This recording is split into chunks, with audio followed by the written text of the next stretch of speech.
Hello, Anthony. Nice to have you on the program. How are you? Oh, did I just lose you? That's so odd. I've just lost Anthony. I'm going to hang five and hope that he is back in just a second. Welcome, everybody. Today we're talking about power. Now, in preparation for this, we were talking about how the word power is slightly loaded. Well, for many of us, there's a sense of not wanting to abuse our power. And this has been the case, particularly if there's been an experience of trauma. Oh, great, we've got him back. Are you with us, Anthony?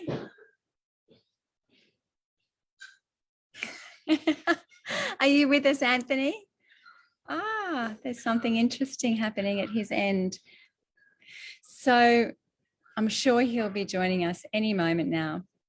Anthony Edwards is one of the newer practitioners at North Brisbane Psychologists.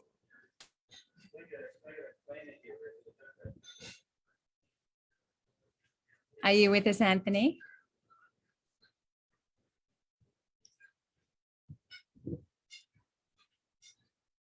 Are you with us, Anthony?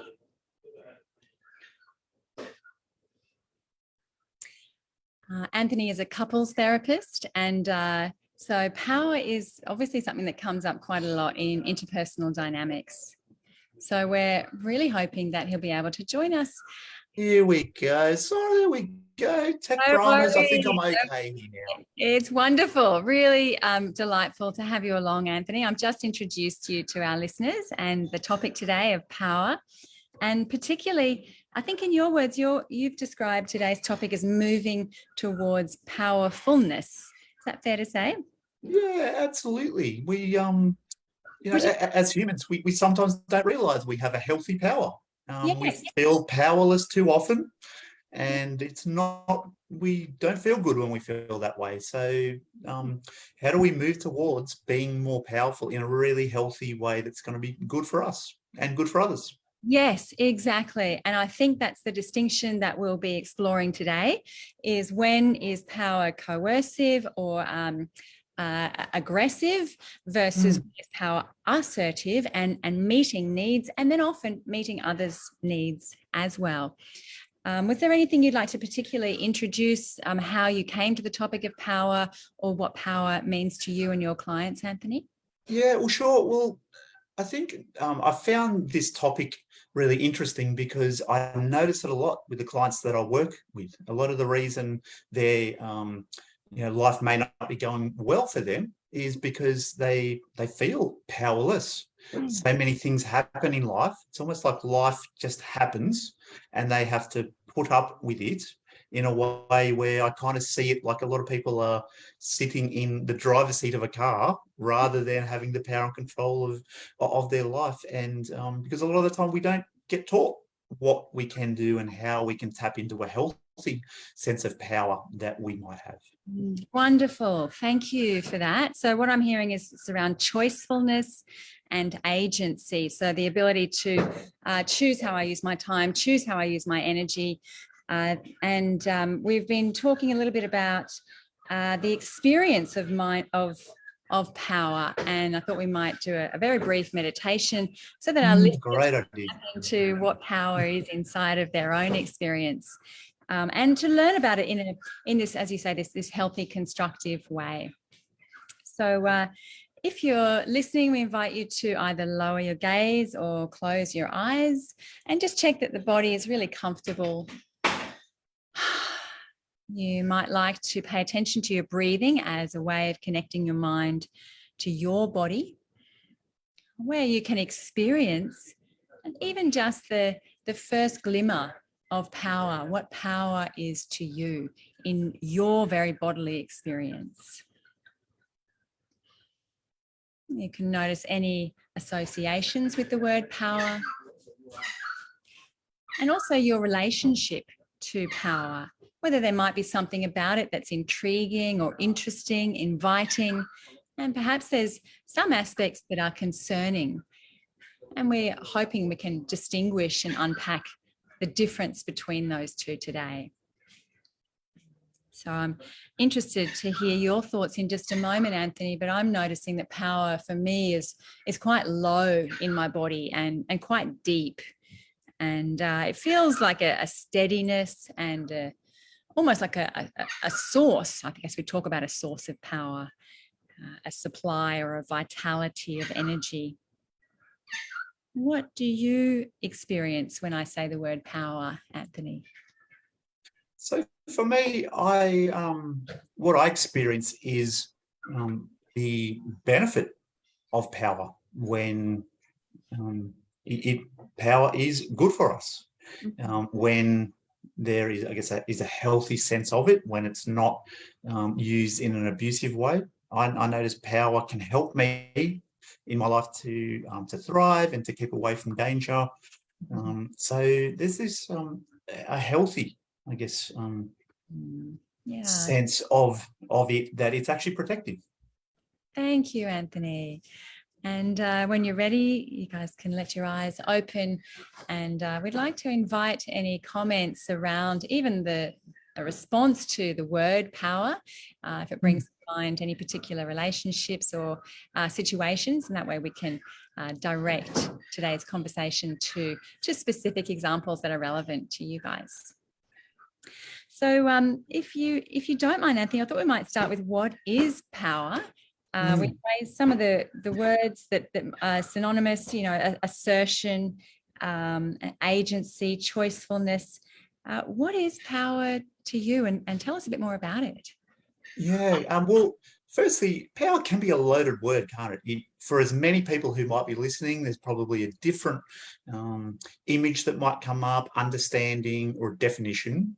I guess in its most basic sense, power is an ability or a capacity to do something, whether we've been given that as an authority or whether we have the capacity or capability of doing it.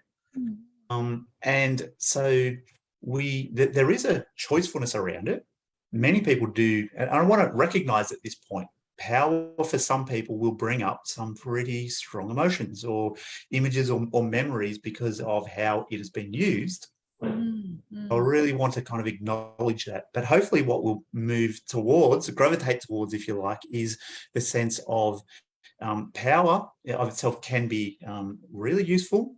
But what I guess would be really helpful is for it to tap into the power we have within us, rather than needing to have power over. Because when we think about those images or memories of power being used in an abusive way, it's usually power over.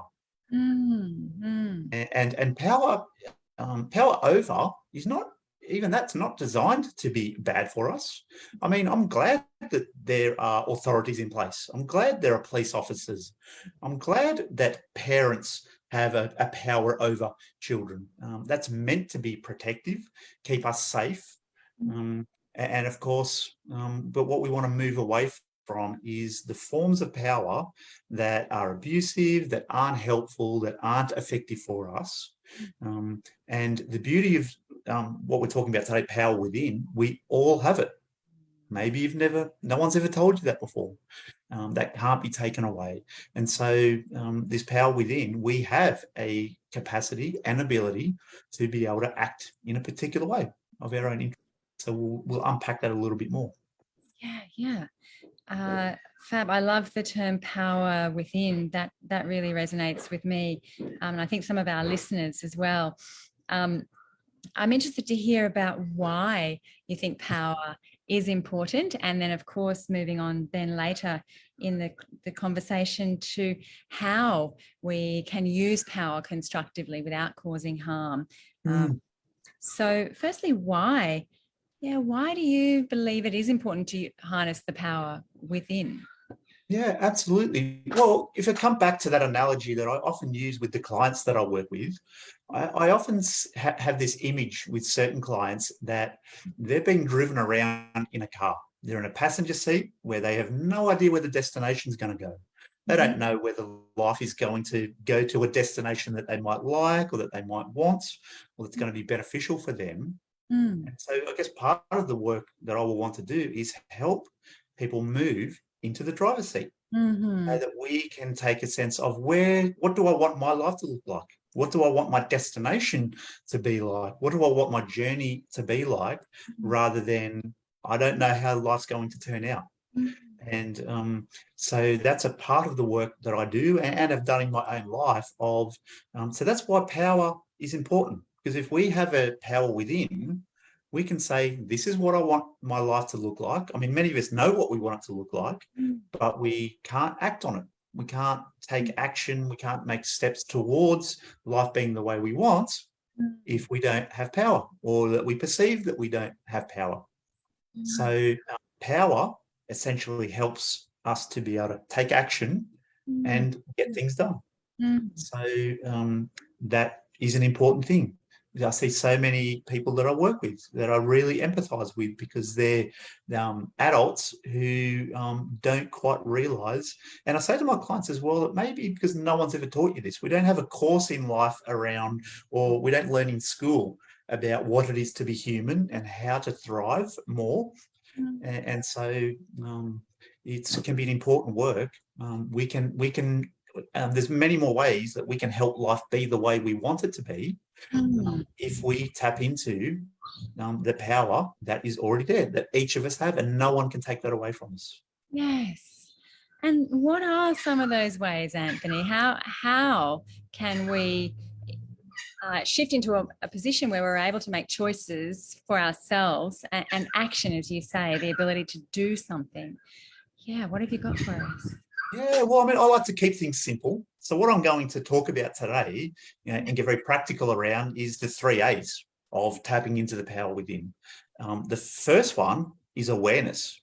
I'll talk a little bit more about that in a moment. Okay. The second is acceptance. Uh-huh. And then the third one is action. Okay. In other words, we need to have an awareness of what's happening in life, what's happening in the situation. Is it working for me? Is it not? And for us to then to be able to do something about it. We can't change anything that we're not aware of. So having an awareness. But what I find is we don't live in a society where we're taught self-awareness.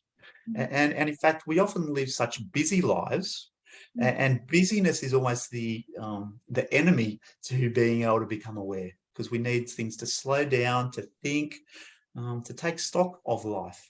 So I guess awareness to me is almost like just having our eyes opened to reality.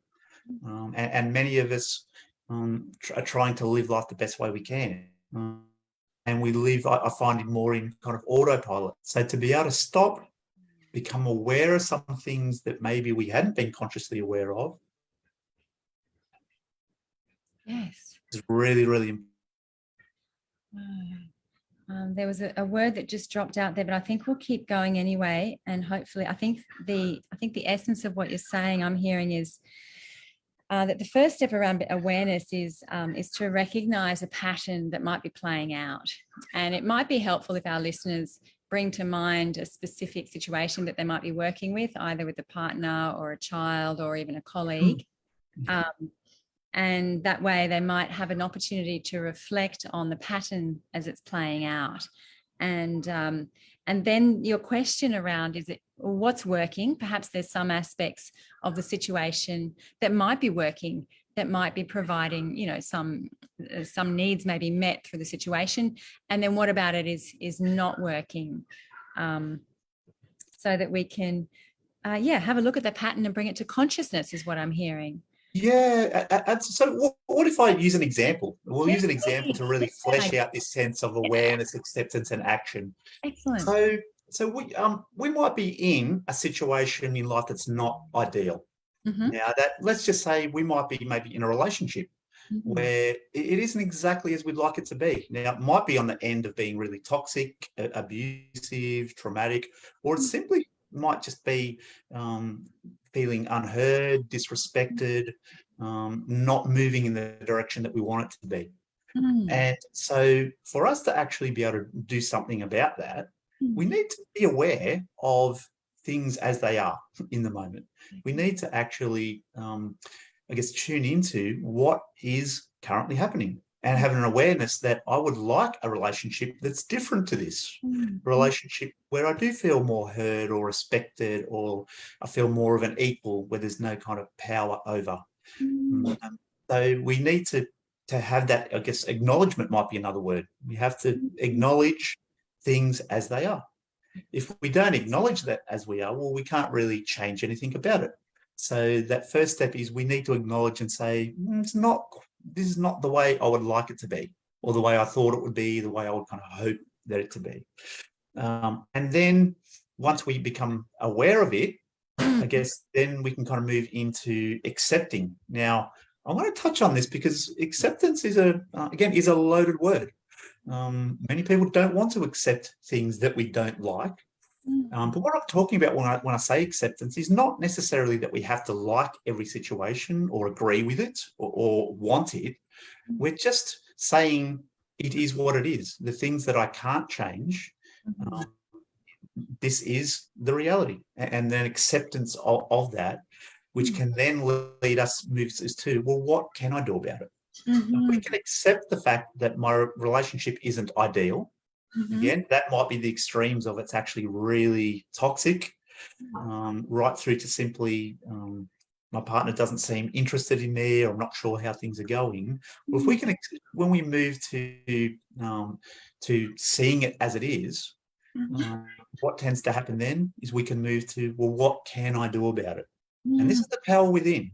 Now, if you're in a relationship, we don't have, we can't make our partner do something different. We can't make them stop doing certain behaviours or start doing particular behaviours. So that's something we need to accept. But the power within will say, well, look, what can I do? I don't have to keep going and keep staying in a situation that is not working very well for me. Which and then so in this stage, if I'm working with myself or with clients, it would be the time to say, look, let's start thinking about this. What are my options? I could use my voice to have a conversation, to bring up how I'm feeling and how things are impacting me. I could leave. I don't have to stay in it if there's no other kind of way around it. But often people will stay because they feel powerless. Whereas usually if we sit down long enough and reflect and think about what can I do, we have more things in our control than we realize. Some of we might not like all of the options, but we do have, there are options that we might have for us to gravitate away from things that are unsafe or that we don't want, to things that we do want. People, but I'll just share something else that I do find is even with adults, we don't realize we have control of our own lives. I remember working with a client a couple of years ago who was in her late 30s, and it really, the penny just dropped in one of the sessions. She just started laughing, saying, I can't believe it. I'm an adult. I can make my own decisions. I don't have to be dictated to by other people. Don't have to always do what other people want me to do. Things, especially to a point where things don't work for me, and I have to think about other people all the time. And she just realized, she spent 5 minutes shaking her head, thinking almost how stupid is this that I'm got to this age? Well, probably no one taught her. No one ever had mentioned to her that we can decide what we want and make actions around it. Sure, we might need help to get to that place. I love this this framework that you've offered, Anthony. Thank you. And in the community that we practice with on a monthly basis, we encourage a lot of journaling, and the framework that you've just offered sounds really valuable. The awareness of the situation as it is, the acceptance of it, what aspects are inevitable, and then the action. What can I do? And then even brainstorming, and sometimes just seeing that we do have options is empowering. Yeah, absolutely. And if I just touch on that acceptance as well, part of it is I'm accepting how I'm feeling about it. I'm accepting the fact that I feel disappointed, or I feel hurt, I feel angry. It's accepting my emotions. So it's accepting me, and it's accepting that this is the reality, even though I don't like it. Now, like I said, there's some things we can't control. We can't make other people do it, but we gravitate towards, well, what can I do? How Mhm. can I move myself towards a place in life that is more how I want it to be, where I am going to flourish? So Mhm. Mm. sometimes we have to accept, yeah, it's really disappointing to be in this situation. I Mm. didn't think I would, and that's okay. Yeah. Mm. Accepting emotions is a really important part of it there as well. Okay. Yeah, that sounds like a healthy process, a self-compassion process, and to acknowledge that the feelings are pointing to something that's important to us. Yeah, absolutely. So we're coming up to time, but I wondered if there's any questions that people might have for Anthony, specific to power. So please feel free to leave any, and I'll be checking those in just a moment. But yeah, it's a powerful topic, even just to explore. And yeah, so even if you have a pen and you've had an opportunity to jot some notes down today, or to journal a situation specific to you, perhaps you'd like to, just while we wait for a few more comments, just run us through the example that you've given around a relationship, and if somebody is having difficulty in that particular situation, what they might expect if they came to see someone like yourself as a relationship therapist.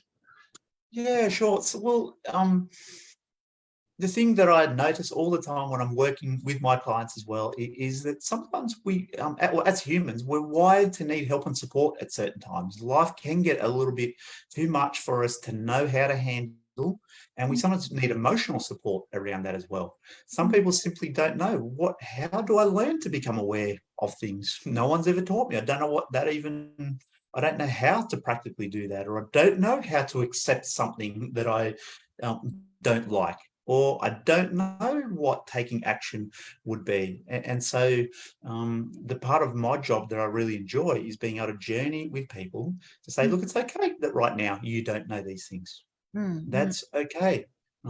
We're in this together. We can go, work through it.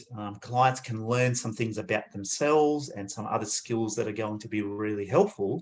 Again, because I don't know about you, Alexis, but I didn't have any subjects in school around how to handle emotions or communication, or how my brain works and why I keep doing the things I do. We try our best in life to be able to manage everything with limited information sometimes. So it's okay if you're watching this today and thinking, well, that sounds good. The 3A's, I get that, but I wouldn't know what to do about it.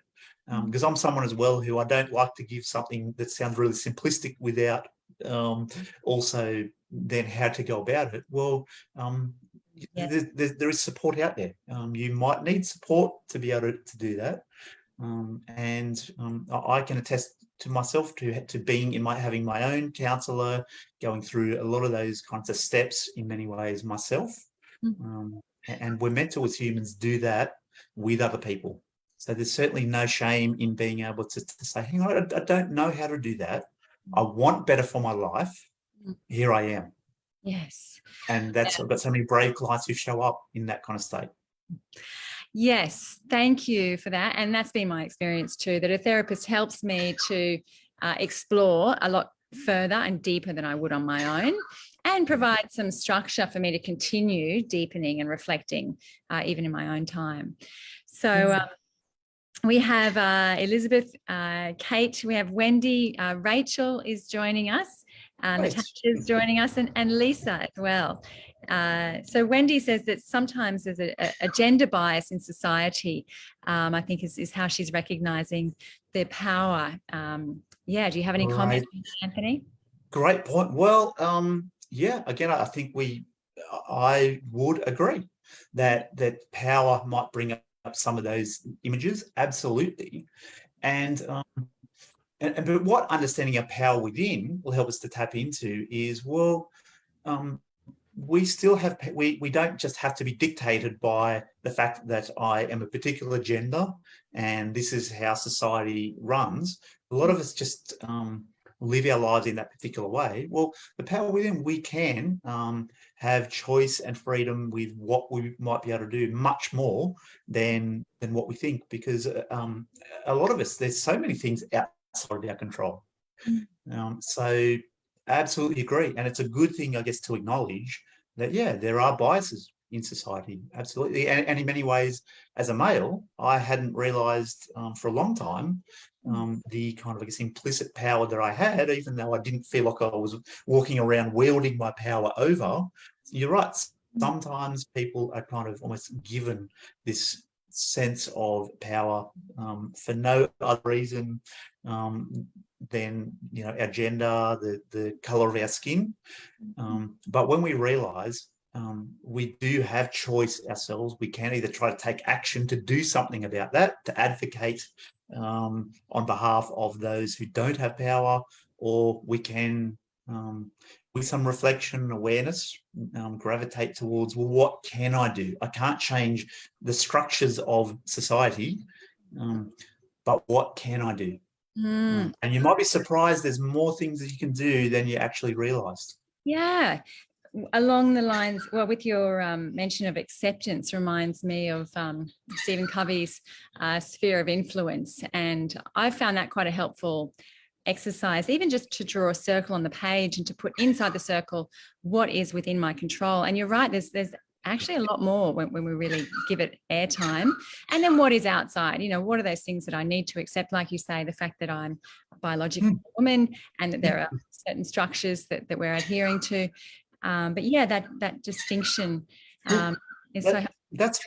And in fact, accepting the reality, we don't have to like the reality that there are these biases, but if we don't accept it, then we can't really do much about it. In fact, it's good to accept the fact that this is our experience. It then leads us to, well, what can I do about it? Yeah. I could do things that are going to create bigger change. I could advocate. I could try to move into spheres where I can have influence, or maybe in some other ways I can learn how to handle it in different ways. So, you know, those things, being aware, that's a good thing to be aware of. We don't have to like it. In fact, that's not what acceptance is about. It's just saying this is what it is. And if people, acceptance can be hard, but without it, we don't then tend to move to the action part. And that's what I'd like. I'd like to see more people take action around this. If you're right, if this is the reality and it's not fair, there's injustices, or I'd like to see people have acceptance of that and do something about it. And we all, you know what, anyone could take steps towards doing something about that, and possibly more than what you might even realize. Yes, yes. So we have a number of comments having come in. Rachel says that she likes the car analogy. Great. Yeah. And then Lisa says that she relates to the I'm an adult and I can make my own decisions, the revelation that you spoke of. Absolutely. Elizabeth watching, Leonard, and Elizabeth says, or Libby says that giving power to others often makes me feel powerful. Showing others their own power is very satisfying. Absolutely. So, and I want to come back to just saying, I get that many people here that see that word power. There might be some elements that seem helpful, others that, that seems a bit icky. Like it's a bit, I've had experiences where, of course, human nature, some people are going to abuse it. But power inherently is meant to be a good thing, particularly when we have a sense of what we call in the counselling world sometimes an internal locus of control, where it's like I can make my own decisions. I can listen to other people and what they might have to say, but I get the say around my life. I can choose what to take in and what actions I can take. No one knows my life better than me.